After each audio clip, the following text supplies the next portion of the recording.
बोला बोला दुर्गा माई की। अगर अपने सब सुन रहल छी एएसएम प्रोडक्शन की शानदार प्रस्तुति।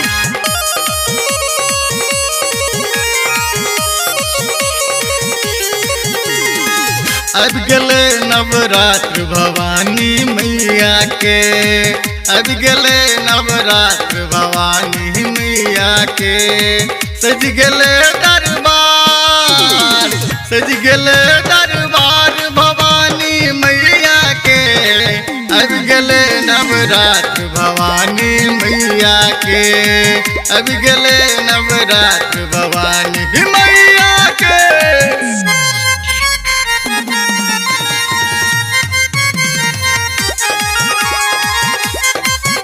अगर अपने सब सुन रहल छी एएसएम प्रोडक्शन की शानदार प्रस्तुति।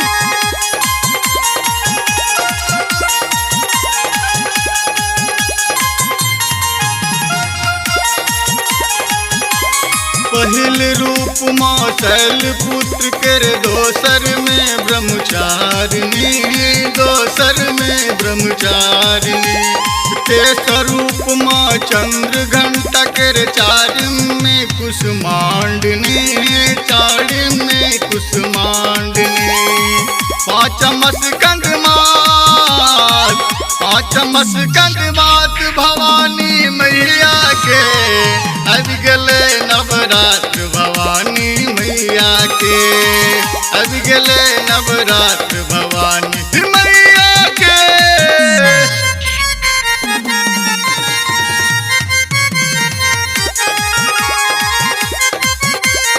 अगर अपने सब सुन रहल छी एएसएम प्रोडक्शन की शानदार प्रस्तुति।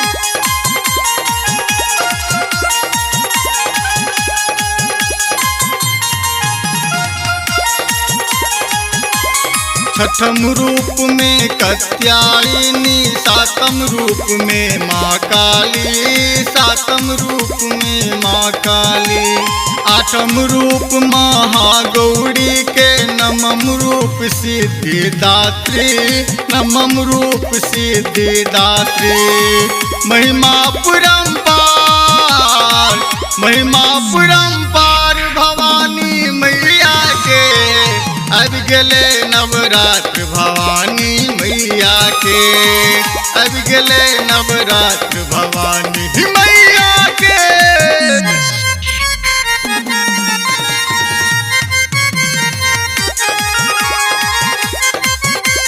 अगर अपने सब सुन रहल छी एएसएम प्रोडक्शन की शानदार प्रस्तुति।